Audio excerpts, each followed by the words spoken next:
here is our host, Tian Wei. Hello and welcome to World Insight. I'm Tian Wei in Beijing. Relations between China and the U.S. have been frosty for some time, but things have taken a turn for the worst this year as a result of COVID-19 pandemic. A new Cold War, the term has already been floating for some time among some. Chinese State Councilor and Foreign Minister Wang warned this is a dangerous attempt to turn back the wheels of history. Could the two countries be indeed on the verge of a new Cold War?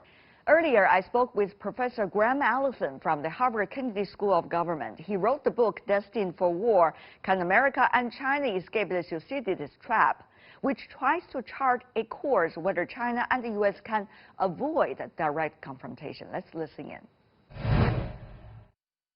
There has been a lot of talk, Professor, about the so-called Cold War. Is this really the Cold War? The Cold War, what was it? It was war, real war, by every means except bombs and bullets, and ultimately came very close to real war multiple times, including the Cuban Missile Crisis, but we escaped. So Cold War, while it sounds, and it is better than hot war, is not good. That's the first thing. Secondly, is the U.S. or is the U.S.-Chinese relationship tending towards some version of what people are now calling Cold War II? And I think the answer is yes and no. Yes, the relationship in every dimension is becoming more suspect and more hostile. On the other, what most people who think about, okay, especially Americans, Cold War II is a good idea. They don't quite remember what was Cold War I. Yeah. There's several differences. So one huge difference between today and 1950, when we had Cold War I, was that China is not the Soviet Union. The Soviet Union was a totalitarian command and control economy that was not able to deal with technology. That's not China. China has managed this magical version of a party-directed or party-led market economy that's very innovative, technologically very advanced. Secondly, China is not a small part of the global economy. Indeed, China is a backbone of the global economy. So to try to persuade the Australians or the Germans or the Italians or the Singaporeans that they should side with the U.S. against China and decouple economically from China is a fool's errand. Their economic relationship with China is so thick that if they were to decouple from China, they would have a depression in their own country. And if they had a depression, any government that chose that would be tossed out. So they're not going to do that. So that's, again, different than the first Cold War. So I think we'll find, unfortunately, though, as the relationship continues worsening on the current track, unless we come up with some new strategic rationale for the relationship between the U.S. and China, I think we're going to get a version of what will be called Cold War II. But the differences, I think, will be bigger than the similarities. Professor, you earlier talked about strategic rationale. I remember this phrase very well. Now, what exactly should it be? And given the circumstances, what exactly could it be? Historically, when a rising power threatens to displace a ruling power, most often the outcome is war. But not war inevitable, not inevitable. Yes. So the challenge for all of us is to find a way to escape Thucydides' trap. It's a complicated idea, but it merges two ideas. So John Kennedy, President Kennedy, in 1962, led the U.S. through the Cuban Missile Crisis. That was the most dangerous incident ever in history. He thought there was a 1 in 3 chance it would end in a nuclear war that would kill several hundred million people. So he came up with a proposed change, and ultimately it did become a big change in the American Cold War strategy, a world safe for diversity, by which he meant as diverse as an evil Soviet Union, because he still thought the Soviet Union was an evil empire, and a good U.S. He still thought the U.S. was good. But nonetheless, they were going to have to build a world safe for diversity as they competed peacefully. So that's the first piece. Secondly, there's I think, a great piece of ancient Chinese wisdom in the treaty that was reached by the Song dynasty back in the year 1005 with the Liao, who were a northern Mongol tribe whom they couldn't defeat. And in the Chang'an Treaty of 1005, they agreed what historians call it to be rivalry partners. So the second idea is rivalry partners. And they would, in some realms, be fierce rivals, and in other realms, they would be thick partners. And that was very complicated to manage, but actually the Chang'an Treaty provided for 120 years of peace thereafter. Eventually it broke down. So I think if we took these two ideas, both the U.S. and China will be rivals to who's the leader of 5G, who's the leader of AI, who's got the leading whatever, for sure. But at the same time, partners, even thick partners in other arenas. For example, trying to defeat coronavirus, there'll be no victory over coronavirus until there's a vaccine.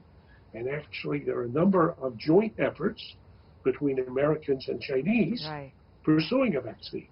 So there are many areas in which U.S. and China have to be partners at the same time that we're rivals.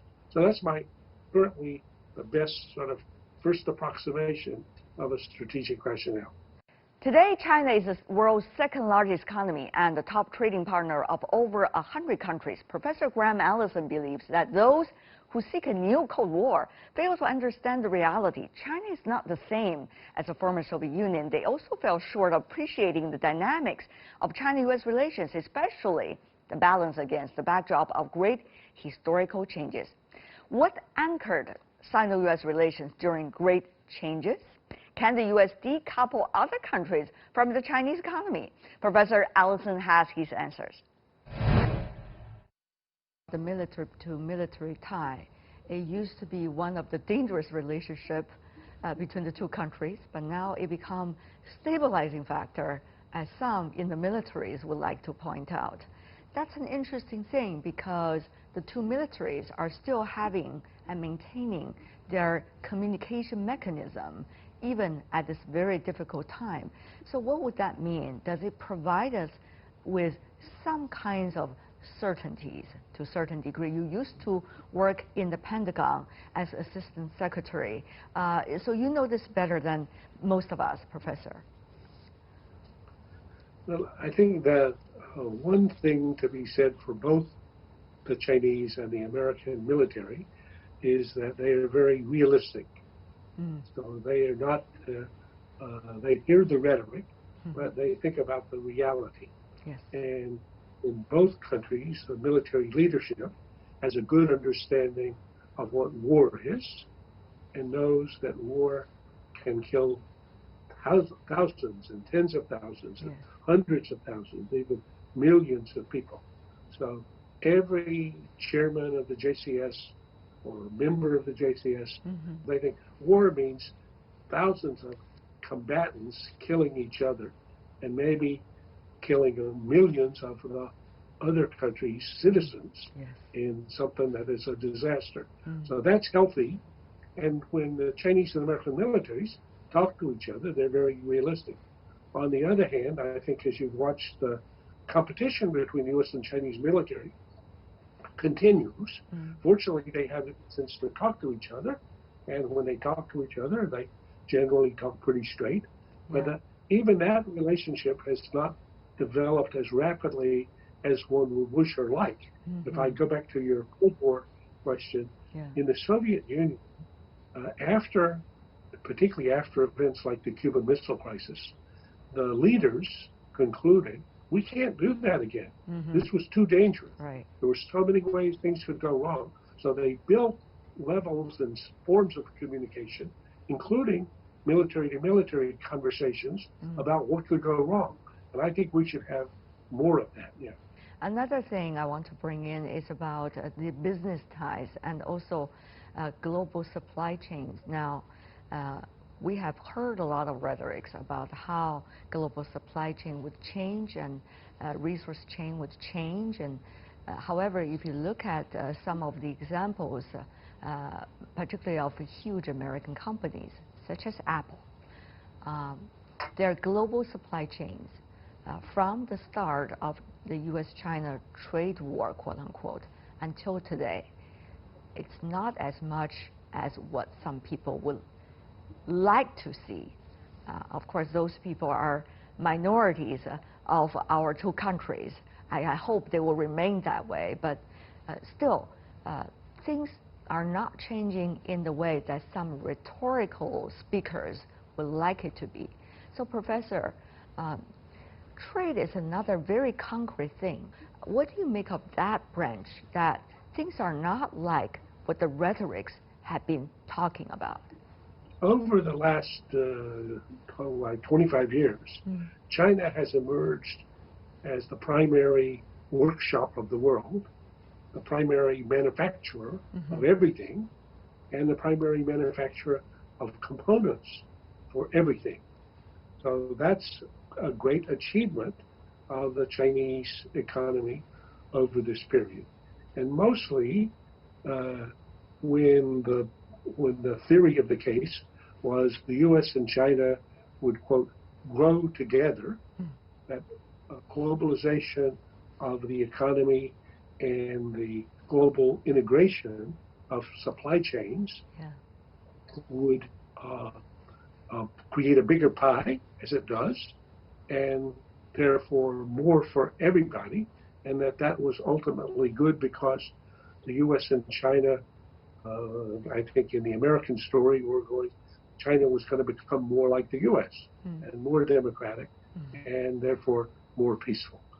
That picture, that storyline, is now judged across the entire American political class to have been a cosmic bet that failed.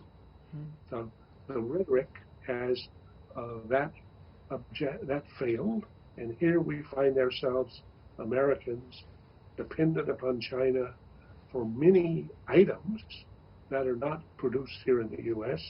And so many senators are calling for, with rhetoric, the U.S. should have its own supply chains for virtually everything. So I would say that's the noise level. At the next level, both China and the U.S. have looked at the question of whether they should be dependent on the other for any key items in the supply chain that are essential for their military or their security. And China has been, over now more than a decade, working to reduce its dependency on the U.S. in areas of high technology. So that's Xi Jinping's 2025 and 2030 program, in which China will become dominant in its domestic market in the 10 most advanced new technologies. And on the American side, people are looking very carefully at the Commerce Department with their entity list, or in the Justice Department in bringing suits against Chinese companies for intellectual property theft or for infringement on other. So that, I think you're seeing piece by piece some decoupling of some components of the supply chain, and this struggle is going on right now, back and forth. And on the one hand, the rhetoric would suggest that there's been a grand decoupling. If you looked at the reality, it's that's 5% of the picture. And 95% is still this very thick web that you described. And that thick web is what makes it possible for me to buy an Apple iPhone at the price that I do, as opposed to, if I were having that produced only in the U.S., it probably would cost, 50% more.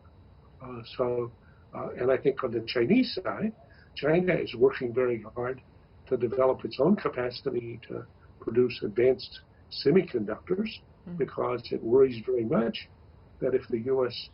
prevents the export of advanced semiconductors, a company like Huawei will not be able to continue, with its agenda. At present, about 360,000 Chinese are studying in the United States, roughly a third of the total international student population. By accepting Chinese students, U.S. educational institutions have been enjoying a steady source of income. But under the pretext of national security, Washington has recently announced new restrictions on visas of certain Chinese graduate students over unwarranted espionage suspicions. How has the interaction between students from both countries been influenced by geopolitics? Should it be? Let's hear what Professor Allison has to say. When we have a relationship apparently falling down as fast as it has been over the past few weeks, how, for example, as an educator, are you looking at this very critical link between the two peoples? Let's just say education. Make the students stay where they are. They can come back and forth as they want, and they can learn things. They decide where they want their home to be eventually, but give them the space. I think the people to people, and let's just do the student to student part that you focused on, is a big part of the hope of how different countries with different political systems and different ambitions can nonetheless somehow survive together. We go back to this rivalry partner thing. So even if you take a family, in a family, we're all members of the same family, but on the other hand, it can be pretty stressful sometimes with children who have a very different idea, or even between a husband and wife who may have a different idea. So there can be struggle as well as union. So I think that the human drama that every individual goes through in his own life, and that individuals go through in their national life, are enriched by having the opportunity to have students from America studying in China, and China studying in the U.S., and each talking to each other. I mean, the course that I teach each fall has probably, of the 60 students, probably half dozen or more are Chinese students. And they add hugely to the course, because when we talk about how an issue looks from a national perspective, they're all able to offer their views. So I think people who've had the opportunity to live in more than one country and culture, and who come in and who have some friends that they can think about, and then they're thinking, well, the Chinese are doing this, the Chinese are doing that, well, then I can think about you, or I can think about one of my students or friends, and I think, wait a minute, that's not what she's thinking. What is this caricature that I'm building? So I think that human relationships can play a very important part in helping, again, anchor what can become fairly abstract and exaggerated in the political rhetoric we're going to see, now over the next months. Let me just pick one other thing. I mean, in the U.S., particularly as there has been some demonization of China, Chinese Americans or Chinese students have, in some instances, felt, unwelcome or unwanted. You could see almost this. You see tones of racism or xenophobia in this behavior, and fortunately, there are very upstanding Americans like Elaine Chao who's a Chinese American, who's a member of his cabinet. And she's married to another fellow named Mitchell, who's the leader of the Senate. So they went to talk to Trump, and they said, excuse me, what do you think about Elaine? Oh, she's wonderful. She's a Chinese American. Oh, yeah, okay. How do you think she feels, or how do you think some of her friends feel, if they think you're demonizing people for being Chinese? Oh, no, I'm not about Chinese. Okay, so that helps everybody understand that we're all human beings. We all have many foibles. There's American foibles and Chinese foibles. I don't know. We can make a long list of both, but I think the human ties are a big part of the picture, I see. and ones that we should regard as precious.